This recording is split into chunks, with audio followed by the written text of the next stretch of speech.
सिक्किमलाई सुनखरीको भूमि भनिन्छ। सिक्किममा बहुरङ्गी सुनखरी देख्न पाइन्छ। यो फूलको खेतीबाट सिक्किमका धेरै महानुभावले लाभ लिइरहनु भएको छ। उद्यमीको रूपमा उनीहरूले गरेको प्रगति अति नै प्रशंसनीय पनि छ। सुनखरीको खेती गर्नको निम्ति अर्थात् अर्किड खेतीको निम्ति यसलाई कुन ढङ्गले गर्नुपर्ने, यसका अनुसन्धानात्मक कामहरू पनि सिक्किममा हुने गर्दछ। राष्ट्रिय अनुसन्धान केन्द्र orchid, the national research centre for अर्किडको स्थापना 5 अक्टोबर 1966 मा भएको हो।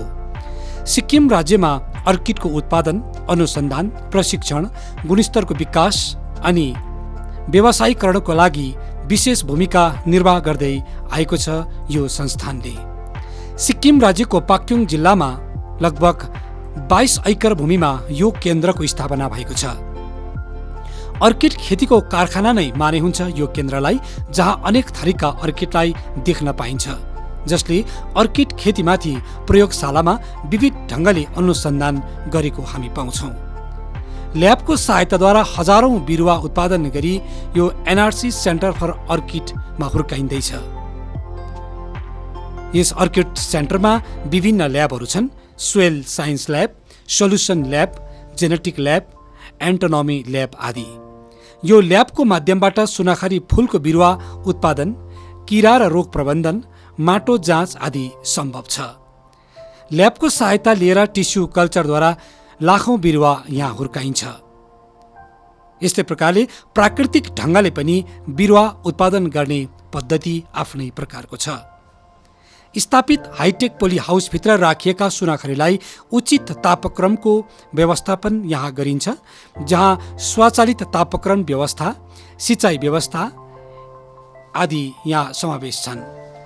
यसको साथै रोग नियन्त्रण तथा चाहिने पोषण तत्त्वको विकास निम्ति अर्ग्यानिक लिक्विड सल्युसन बनाई छिड्काउ गरिन्छ। यस कार्य व्यवस्थापनका निम्ति यहाँ वैज्ञानिकहरू खट्ने गर्दछन्। यो संस्थानको तर्फबाट कृषक वर्गलाई सुनखरी खेती निम्ति के कस्ता सामग्री जुटाउनु पर्छ, यसबारे कृषक वर्गलाई प्रशिक्षण पनि दिने गरिन्छ। त एउटा गमलामा सुनखरी रोपी हुर्काउन र फुलाउन त्यति सजिलो छैन। यसको निम्ति जुटाउन पर्ने सामग्रीमा जङ्गलमा कुहिएका रुखको ठुट्टाको मल, कुहिएको पत्कर, इँटाको टुक्रा, नरिवलको खोल, कोकोपिट, कोको चिप, काठको कोइला आदि जरुरत पर्दछन्। त यी सामग्रीलाई कसरी प्रयोग गरी अर्किड अथवा सुनखरीको बिरुवा रोपण गरिन्छ र के कुरामा विशेष ध्यान दिन पर्ने हुन्छ बताउनुहुन्छ एनआरसी फर अर्किड सेन्टर पाक्योङ सिक्किमका निदेशक डाक्टर एसपी दास। आप सबका राष्ट्रीय अर्किड अनुसंधान केंद्र में स्वागत है। जो आज हम यहाँ खड़े हैं, ये संस्थान मूलतः जो है ऑर्किड के ऊपर काम करते हैं। ऑर्किड का कंजर्वेशन, ऑर्किड का ब्रीडिंग और ऑर्किड का जो प्रोडक्शन टेक्नोलॉजी, जैसे उसका व्यावसायिक तौर तरीके जो उगाने के हैं, उसके ऊपर हम लोग काम करते हैं। ये भारतीय कृषि अनुसंधान परिषद के एक संस्थान है, जो कि लगभग 25 साल पहले यहाँ स्थापित किया गया था। और इस समय काल ने इस संस्थान में बहुत सारी दिशाओं में अपनी उपलब्धि हासिल की है। इस संस्थान ने कुछ नए नए हाइब्रिड तैयार किए हैं। इस संस्थान ने कुछ ऐसे प्रोडक्शन टेक्नोलॉजी स्टैंडर्डाइज किए हैं जिससे आप ऑर्किड का व्यावसायिक रूप से उत्पादन कर सकते हैं। तो आज का हमारा जो मूल उद्देश्य रहेगा वो है ऑर्किड के बारे में एकदम सीधी भाषा में एक साधारण ज्ञान आप लोगों के सामने रखना, और जिससे कि आप अपने घर में भी बहुत अच्छी तरीके से ऑर्किड को लगा सकते हैं और ऑर्किड में बहुत अच्छी फूल खिला सकते हैं। तो जो पहले हमको समझने की ज़रूरत है कि ज़्यादातर ऑर्किड जो है वो ऐसे पेड़ पौधों पर उगते हैं। ये पराश्रयी है, परजीवी नहीं है। मतलब उस पौधे से वो कुछ लेते नहीं है, लेकिन पौधे को केवल एक अपना आश्रय के रूप में व्यवहार करके जो उसके चारों तरफ जो वातावरण है उसी से वो खाना पीना करते रहते हैं और अपनी वृद्धि करते हैं और आगे जाकर फूल देते हैं। लेकिन ये तो बात हुआ नेचुरल स्पेसीज के लिए, जो मतलब हमारी प्रकृति में पाए जाते हैं। लेकिन जो ऑर्किड का जो जिसका व्यावसायिक रूप पर आजकल कारोबार होता है, जिससे लाखों करोड़ों रुपए में ऑर्किड की फूल बाज़ारों में बिकते हैं, वो ऐसे ही अगर हम सोचेंगे कि एक पेड़ के ऊपर लगा दिया या पौधे के ऊपर रख दिया, तो उस तरीके से व्यावसायिक उत्पादन नहीं कर सकते। उसके लिए हमको एक अच्छा सा उसका उत्पादन पद्धति विकसित करना ज़रूरी है और अपनाना ज़रूरी है उस पद्धति को। और उसके पहले ये जो हमने बोला है व्यावसायिक रूप में कुछ ही ऑर्किड जिसका इस्तेमाल होता है, जैसे सिम्बिडियम हुआ, डेंड्रोबियम हुआ, फेलेनोप्सिस हुआ, भेंडा हुआ, उसके सबके थोड़े थोड़े अलग अलग मतलब उत्पादन प्रणाली है, उसको थोड़ा समझने की ज़रूरत है, तभी हम व्यावसायिक रूप के उसका खेती कर पाएंगे। और मैंने जैसे बताया था कि ऑर्किड जितने भी कट फ्लावर के लिए हमारी फ्लोरिकल्चरल क्रॉप्स है, उसमें सबसे ऊपर में 10 में से एक क्रॉप है और इसका बहुत पैसे का कारोबार है। जो मतलब अगर भारतवर्ष इसमें अपना जगह बना पाए तो केवल अपना ना देश में ही, बाहर भी हम ऑर्किड भेज सकते हैं और इससे हमारे किसान भाइयों को काफ़ी मुनाफा हो सकता है, लाभ हो सकता है।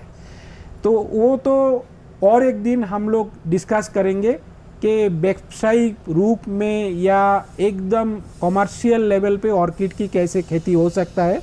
आज जो हम यहाँ दिखाना चाहेंगे आपको कि एक साधारण रूप में आप ऑर्किड को उगाना चाहते हैं तो आपको क्या क्या चाहिए। तो जैसे ही मैंने बोला था कि ऑर्किड पौधों पर उगते हैं, तो इसका मतलब है इसकी जो जड़ें हैं, रूट्स, उनको थोड़ा खुली हवा चाहिए, मतलब उनकी सांस लेने की आपको मतलब प्रावधान करना पड़ेगा। नहीं तो क्या होगा कि दूसरे जैसे फसल है, जैसे धान लगाते हैं, गेहूँ लगाते हैं, वो मिट्टी के अंदर होता है, उस तरीके से हम ऑर्किड उगा नहीं सकते। ऑर्किड को ऐसी एक मीडिया की ज़रूरत है जो कि काफ़ी पोरस है, जो कि काफ़ी ब्रीदिंग है, मतलब एयरेशन के लिए बहुत अच्छा है। तो जैसे आप सामने देख रहे हैं, जैसे ये लकड़ी के टुकड़े हैं, मतलब आप सड़ा हुआ लकड़ी का टुकड़ा लेंगे तो सबसे अच्छा रहेगा। दूसरा जो ये हमारे सामने है, ये लीफ मोल्ड। लीफ मोल्ड मतलब जैसे आप फॉरेस्ट एरिया में जाते हैं, फॉरेस्ट में जो ज़मीन के ऊपर पड़े हुए रहते मतलब पत्ते, वो जब सड़ जाते हैं, वो ऑर्किड के लिए एक बहुत अच्छा मीडिया बन सकता है। दूसरा जो आप देख रहे हैं, ये जो है ईंट के टुकड़े, मतलब ब्रिक चिप्स। ब्रिक चिप्स भी ऑर्किड मीडिया के लिए बहुत अच्छा है, क्योंकि ये पोरस है। ये जैसे हम लोग पानी वगैरह डालते हैं, एक्सेस पानी को इसमें खींच लेते हैं और इसमें पोर्स रहता है जिसमें हवा का आना जाना लागू रहता है, जो ऑर्किड रूट के लिए बहुत अच्छा है। और दूसरा जो हमने पहले दिखाया था वो चारकोल, जो आप देख रहे हैं, जो काला चारकोल मतलब क्या हुआ, जो लकड़ी को जलाने के बाद में जो शेष रह जाता है वो चारकोल है। चारकोल भी एक ऑर्किड मीडिया में मतलब उसको एयरेशन के लिए बहुत मदद करता है, एक्स्ट्रा पानी को खींच लेता है और काफ़ी देर तक पानी अपने पास रखते हैं। जो इसमें समझने की बात है, जैसे ऑर्किड का आप अगर रूट देखेंगे जो दूसरे से थोड़ा अलग है, मतलब ये जैसे आप देख रहे हैं कि देखिए ये जो उसका जड़ें है काफ़ी मोटे मोटे हैं। एक्चुअली बाहर की एक लेयर होता है जिसको वेलामेन बोलते हैं, मतलब असली जो उसका जड़ें है उसके ऊपर एक कोटिंग जैसा है। ये कोटिंग क्या करता है, जैसे ही वो पानी के इसमें आता है, मॉइस्चर उसको मिलता है, तो पूरी जगह में वो इस मॉइस्चर को पकड़ के रख लेते हैं। या बाद में जब बरसात भी नहीं हुआ, 2-4 दिन पानी नहीं गिरा, तो ये वेलामेन जो लेयर है इससे इसको खाना और जो पानी मिलता रहता है। तो ये देखिए ये एकदम फ्रेश रूट है जो सफ़ेद सफ़ेद है। तो अगर इसका रूट जैसे इसमें थोड़ा देखेंगे मैला हो गया, मतलब थोड़ा काला पड़ने लगा, तो या आगे से थोड़ा टूटने लगा, वो अच्छा नहीं है। इसका मतलब है उसका जो बॉडी मीडिया है वो कहीं तो ख़राब होने लगा, मतलब उसको अच्छी एयरेशन नहीं मिल रहा है। तो ये नहीं होना चाहिए, ये हमको अच्छा ध्यान में रखना चाहिए। और इसी के लिए ही ये सारा इसी टाइप का मीडिया आप देख रहे हैं, उसमें कोई मिट्टी नहीं है, मतलब हम ऑर्किड के लिए मिट्टी नहीं यूज़ कर सकते। जो दूसरा है, ये जो आप कोको चिप्स, मतलब कोकोनट हस्क का जो बारीकी से काट ले, सारे ऑर्किड के लिए इतना फाइन नहीं होने से भी चलेगा, आप उसका मतलब बड़ा बड़ा टुकड़ा भी यूज़ कर सकते हैं। और दूसरा एक जो आपका सबसे, मैं कहूँगा सबसे अच्छा जो है, ये है कोकोपीट। कोकोपीट और कोको हस्क में अंतर है। कोकोपीट को एक्चुअली एक गड्ढे में डाल के सड़ाया जाता है 6 महीना साल भर के लिए, मतलब इसको। और सबसे अच्छी बात है कि ये मतलब नॉन टॉक्सिक, मतलब इसमें से कुछ भी ज़्यादा सिक्रेशन नहीं होता है जो प्लांट के लिए ख़राब है, नॉन रिएक्टिव जिसको कहेंगे। और ये वाला कोकोपीट ऑर्किड पॉट के लिए बहुत ही ज़रूरी चीज़ है। एक तो ये बहुत देर तक मॉइस्चर पकड़ के रखता है, तो और उसका रूट वगैरह जो है एक पोरस मीडिया में आराम से फैल सकता है। तो जो दूसरा चीज़ शायद हम आपको दिखाना चाहेंगे वो है, जैसा समझ लीजिए, एक तो हमने बोला आप एक ये जैसे एक ऑर्किड का छोटा सा नीचे वाला जो पोर्शन है, इसको हम लोग बल्ब बोलते हैं, ठीक है। वो बल्ब से ही एक्चुअली ऑर्किड का जो पूरा पौधा है वो निकाल के नया शूट आता है, हर एक शूट में उसका फूल वगैरह आता है। अब उसमें 2 टाइप के ऑर्किड होते हैं। जैसे आप ये वाला देख रहे हैं ना, इसकी जैसे डंडी के जैसा है, मतलब ऊपर की तरफ सीधा सीधा डंडी जाता है। तो ये जो है मोनोपोडियल टाइप के ऑर्किड, मतलब उसको सीधा ग्रोथ होगा। और दूसरा हम जो बोलते हैं सिम्पोडियल, मतलब एक जगह बेस से लेके ऐसे फैल जाता है उसका, मतलब पूरा ये जो आपके आंखों के सामने है वो सब सिम्पोडियल ऑर्किड है। तो दोनों का रिक्वायरमेंट में थोड़ा अंतर है, लेकिन बेसिक सेम वैसा ही होता है। तो जो दिखाना चाहेंगे आपको, अगर ऐसा एक बल्ब मिला बाल के ऊपर, जैसे आप जब पौधा खरीदेंगे छोटे छोटे पौधा ऐसा ही होगा, मतलब जहाँ से भी आप लेंगे उसका अच्छा रूट होना चाहिए। और उसको हम कैसे पॉटिंग करेंगे, सबसे पहले खाली ऐसा डिब्बा लेके जो करना है आपको, सबके नीचे जो है कई सारे ईंट की टुकड़ा आपको देना है, मतलब नीचे वाला लेयर में। इसका कभी भी एक्सेस पानी जो है वो मतलब ये निकल जाएगा। और उसके बाद में इसका एक मिश्रण बना के उसमें भरना है, और पौधों को उसका बीच में आपको बिठाना है। बिठाने के बाद में चारों तरफ से मीडिया से उसको आप कवर करके थोड़ा प्रेस करके इसको बिठा देंगे। जैसे वो वाला पॉट मैं आपको दिखाना चाहता हूँ। अगर आपका ऑर्किड अच्छी तरीके से मतलब पॉटिंग किया गया है, तो आप देखिए कैसे इसकी जड़ें फैल जाती है, मतलब पूरे पॉट में उसका रूट वगैरह जो है वो सब फैल जाते हैं। तो ये रूट्स ऐसे ही सफ़ेद और अच्छा फ्रेश होना चाहिए। तो इसका मतलब है इसका जो ग्रोइंग मीडिया है ये बड़े अच्छे हैं। अगर सफोकेटिंग होता तो रूट्स इतने अच्छी तरीके से एस्टेब्लिश नहीं होते। तो ये कब रिपोर्टिंग करना है, कभी कभी ये जैसे साल या 1.5 साल में एक बार रिपोर्टिंग करने की ज़रूरत होता है। रिपोर्टिंग जब करेंगे तो हम इसको जैसे वो खराब मीडिया, पुराना मीडिया जो रूट वगैरह है उसको थोड़ा अलग कर लेते हैं। अलग करके इसमें जो सारे रूट्स वगैरह जो मर गए, सूख गए, उसको आपको काटना पड़ेगा। काट के जैसे मैंने पहले बोला था वो सारा पॉटिंग मिक्सचर है, उसी में फिर से दोबारा, हो सकता है ये वाला बड़ा हो गया हो, उसके बाद में हमको उससे थोड़ा बड़ा पॉट लेना है, बड़ा पॉट में डालना है। लेकिन इसमें एक बात मैं सब मेनली कहना चाहता हूँ, ऑर्किड पॉट का आप जो चयन करेंगे वो उसका साइज़ के हिसाब से होगा। इतना छोटा अगर पौधा लाया तो हम कभी भी इतना बड़ा पॉट में उसको नहीं बिठाएंगे, मतलब ऐसे बड़ा पॉट में बिठाएंगे तो उसका ग्रोथ अच्छा नहीं होगा। हमारा पहला रहेगा इतना छोटा सा पॉट, ये थोड़ा और बड़ा हो जाएगा तो हाँ, तो ऐसी पॉट में लाएंगे, और बड़ा हो जाएगा तो बड़े पॉट में लाएंगे, या जैसे बाद में ऐसे बड़े पॉट में लाएंगे। ऐसा नहीं है कि ऑर्किड को एक छोटा सा पौधा को बड़ा सा पॉट में बिठा दिया और उसका बहुत अच्छा ग्रोथ हो जाएगा, नहीं। ये लोगों को एक गलत फहमी हो सकता है कि जितना ज़्यादा खाना दे दिया, जितना ये है, तो उस हिसाब से हम अगर पॉटिंग करेंगे तो इसका ग्रोथ अच्छा होगा। दूसरी बात ये है ऑर्किड को खाना कैसे देना है। एक तो पॉटिंग मीडिया में ही कुछ खाना होगा, मतलब नॉर्मली लीफ मोल्ड में न्यूट्रिशन रहता है, और बाकी तो ईटा वगैरह में कोई न्यूट्रिशन नहीं होता है। थोड़ा लीफ मोल्ड या सड़ा हुआ पत्ता, उसमें थोड़ा खाना दे सकते हैं। तो इवन आप ऑर्गेनिक चीज़ों से भी उसका खाना वगैरह दे सकते हैं। ऑर्गेनिक मतलब कैसा है, यही लीफ मोल्ड या और भी कुछ चीज़ों को सड़ा के उससे जो पानी निकलता है, वो पानी ऑर्किड में अगर डालते हैं, या ऑर्गेनिक फॉर्मुलेशन हमारे बाकी साइंटिस्ट लोग आपको बाद में बता सकते हैं, जैसे ऑर्गेनिक फॉर्मुलेशन भी होता है जो ऑर्किड के लिए बहुत अच्छा है।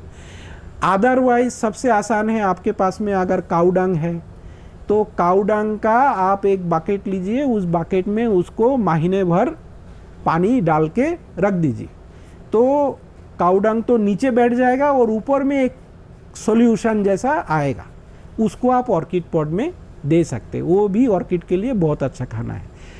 केमिकल फर्टिलाइज़र बहुत आसानी से आप यूज़ कर सकते हैं, और यूज़ करेंगे तो उसका मतलब ग्रोथ भी अच्छा होता है। केमिकल फर्टिलाइज़र में आप ऐसा नहीं है कि यूरिया वगैरह इस पॉट में डाल देंगे, नहीं, वो आपको मोस्टली ऑर्किड को चाहिए लिक्विड फर्टिलाइज़र, मतलब उसका पानी में घोल के लिक्विड सॉल्यूशन बना के तभी आप उसको देंगे, तभी इसमें काम आएगा।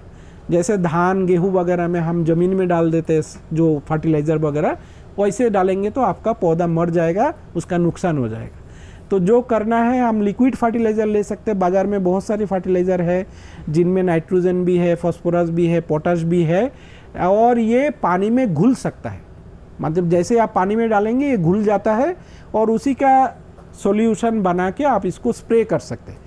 ऑर्किड का अगर पत्ते के ऊपर भी स्प्रे करेंगे या मीडिया के ऊपर भी स्प्रे करेंगे, ऑर्किड पत्ते से भी खाना ले सकते हैं, मतलब उसका पत्ते में भी गिरा तो खाना उसके बॉडी में वो ले सकता है।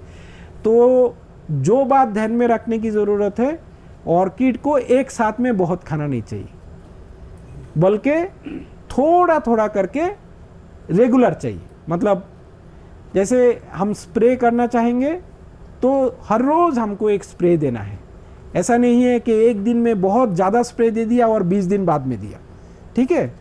तो मैं कहूँगा कि आप नॉर्मली जो हम लोग करते हैं, बाज़ार में एक NPK वगैरह मिलता है 19-19-19 करके, उसका जस्ट 2% का एक सॉल्यूशन बना के, 2% मतलब 1 लीटर में केवल 20 ग्राम उसका पानी में घुल के जो सॉल्यूशन बनेगा, उसका रेगुलर बेसिस में, कम पॉट है तो हैंड स्प्रेयर से कर सकते हैं, और कमर्शियल स्केल में कर रहा है तो आप बड़ा स्प्रेयर से उसको स्प्रे कर सकते हैं। और ऑर्गेनिक का मैंने बोला हो, बहुत सारा ऑर्गेनिक फॉर्मुलेशन है, और हमारे यहाँ जो हमारे वैज्ञानिक लोगों ने ढूंढ के निकाले हैं, इवन हमारे संस्थान से भी हमारे एक डॉक्टर LC दे करके है प्रिंसिपल साइंटिस्ट, उन्होंने एक ऑर्गेनिक फॉर्मुलेशन बनाया है जो कि ऑर्किड के लिए बहुत ही अच्छा है।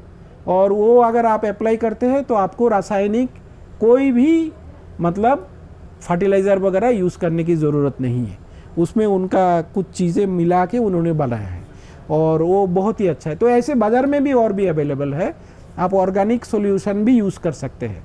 बट जो लोग कमर्शियली करने जाएंगे उनके लिए शायद केमिकल फर्टिलाइज़र या केमिकल जो वाटर सोल्यूबल फर्टिलाइज़र, उसकी भी ज़रूरत पड़ेगा। साथ साथ में आपको एक माइक्रोन्यूट्रिएंट की भी इसकी रिक्वायरमेंट रहती है, केवल मेजर फर्टिलाइज़र देने से नहीं होगा, माइक्रोन्यूट्रिएंट भी रेगुलर बेसिस में आपको खाना वगैरह देना पड़ेगा। तो ऐसे आप ये थोड़ा सा बेसिक्स है जो इसको फॉलो करके आप अगर अपनी घर में ऑर्किड उगाना चाहेंगे तो ऑर्किड उगाना बाकी बहुत सारी फसलों से मैं तो कहूँगा आसान है। National research centre for orchid Pakyong सिक्किमद्वारा कृषक वर्गको हितमा विविध परियोजना सञ्चालित छन्। ये जैसे संस्थान है, मतलब हम लोग यहाँ से जो देते हैं, हम लोग ट्रेनिंग वगैरह दे सकते हैं, और ऑर्किड का जो भी उसके बारे में नॉलेज है, मतलब टेक्नोलॉजी है, वो देते हैं। और हमारे कुछ स्कीम है आजकल सेंट्रल गवर्नमेंट की, जो एक TSP ट्राइबल सपोर्ट प्लान, फिर SC/ST मतलब शेड्यूल कास्ट सपोर्ट प्लान करके, ये सब प्लान के अंडर में एक लिमिटेड एक्सटेंट तक हम कुछ लोगों को उसमें भी मतलब सपोर्ट कर सकते हैं। जनरल लोगों के लिए सर? जनरल लोगों के लिए जैसे समझ लीजिए डेमोन्स्ट्रेशन वगैरह जो होता है, कोई ऐसी FLD वगैरह जो है उसके अंदर एक लिमिटेड स्केल तक, मतलब कोई अगर ये संस्थान ऐसा नहीं कर सकता है आपके लिए पूरा पोली हाउस बना देगा, सब कुछ कर देगा, नहीं, मतलब उसका एक पोर्शन तक आपको सपोर्ट कर सकता है।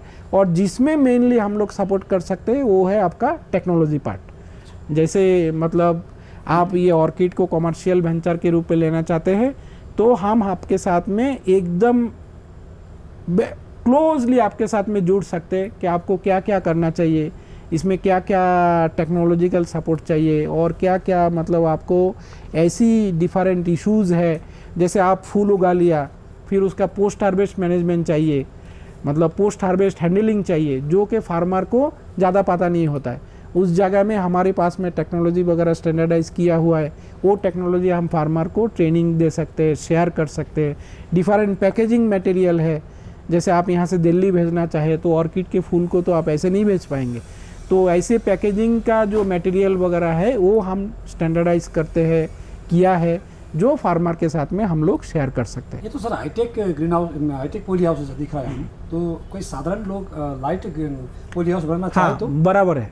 एक्चुअली कॉमर्शियल कल्टीवेशन के लिए इतना हाईटेक पोली हाउस की ज़रूरत नहीं है। हम जो सजेस्ट करेंगे एक सिंपल शेड नेट स्ट्रक्चर, और सिक्किम में थोड़ा ज़्यादा बरसात होता है इसलिए आप शेड नेट स्ट्रक्चर में ऊपर भी ना दें, अंदर से भी थोड़ा रेन कवर जैसे आप दे सकते, एक लो कॉस्ट, मतलब मैं कहूँगा ऊपर में बेसिकली आप एक शेड नेट यूज़ कीजिए, जो आजकल कुछ इम्पोर्टेड शेड नेट आता है जो बरसात को जो है एकदम टोरेंशियली प्लांट के ऊपर गिरने नहीं देता है, मतलब जो रेन का एक फोर्स रहता है उसको ख़त्म कर देता है। उसके बाद में वो ड्रॉप बाय ड्रॉप अंदर रेन गिरे तो उतना फ़र्क नहीं पड़ता है। और अगर बरसात के मौसम में केवल आपको रेन को रुकाना है तो उसके नीचे में एक आप लो कॉस्ट पोली कवर या पोली शेड मतलब पॉलीथीन से आप लगा सकते हैं।